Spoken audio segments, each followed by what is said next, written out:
নমস্কাৰ, CTET পৰীক্ষাত অসমীয়া, English, হিন্দীৰ কেনেকুৱা ধৰণৰ পেছেজ আহে তাৰ বিষয়ে আপোনালোকক আইডিয়া এটা দিবলৈ মই এই ভিডিঅ'টো লৈ আহিছোঁ। প্ৰথম মই লেংগুৱেজ 1 ইংলিছৰ পেছেজ এটা আনিছোঁ, আপোনালোকে চাব।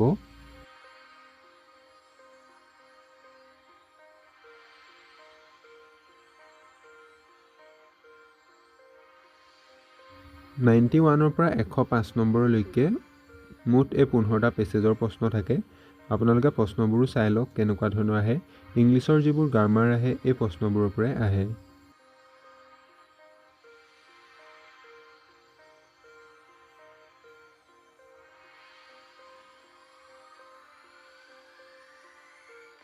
আপোনালোকে পেছেজটো কৰোঁতে বহুত সাৱধানে কৰিব, কাৰণ সময় বহুত কম থাকে আৰু কম সময়ত গোটেইকেইটা প্ৰশ্নই কৰিব লাগিব। গতিকে আপোনালোকে প্ৰশ্নখিনি আগত পঢ়ি লৈ পেছেজটোলৈ যাব, তেতিয়া কম সময়তে কৰিব পাৰিব।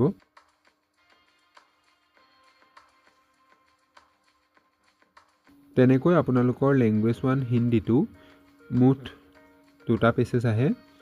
ইয়াৰ আপোনাৰ পেছেজবোৰ বেছি দীঘল নহয়, সৰু সৰু হয়। আপোনালোকে পেছেজটো সোনকালে পঢ়ি লৈ প্ৰশ্ন উত্তৰবোৰো কৰিব পাৰে বা প্ৰশ্ন উত্তৰবোৰৰ পৰা পেছেজটো যাব পাৰে। কিন্তু আপোনালোকে সময়টোৰ প্ৰতি বহুত যত্নৱান হ'ব, নহ'লে পিছত বাকীখিনি প্ৰশ্ন কৰোঁতে বহুত সমস্যাৰ সন্মুখীন হ'ব। তেনেকৈ হিন্দীৰো যি গ্ৰামাৰ আহে আপোনালোকে পেছেজটোতে পাব, তাৰ বাহিৰে বেলেগকৈ কোনো গ্ৰামাৰ নাহে। পেছেজটোৰ জৰিয়তে গ্ৰামাৰখিনি কৰিব লাগিব। কিন্তু আপোনালোকে টপিকবোৰ লিখি ল'ব, কি কি গ্ৰামাৰ আহে বা চাব লাগিব।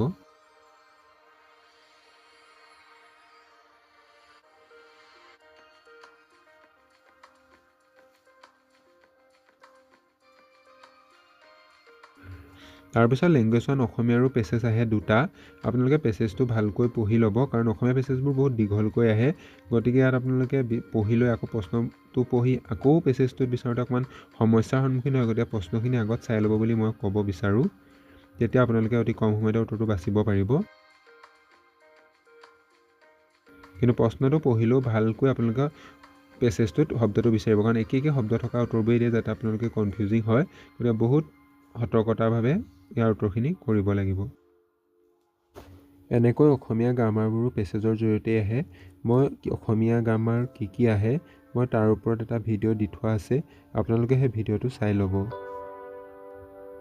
ডাইৰেক্ট গ্ৰামাৰ নাহিলেও পেছেজকেইটা কৰোঁতে সেই গ্ৰামাৰকেইটা প্ৰয়োজন হয়। গতিকে আপোনালোকে গোটেই কনচেপ্ট নাথাকিলেও থুলমূল কনচেপ্টটো কিন্তু গ্ৰামাৰৰ লৈ থ'ব, সেইকেইটাতে গোটা নম্বৰ পোৱা যায়।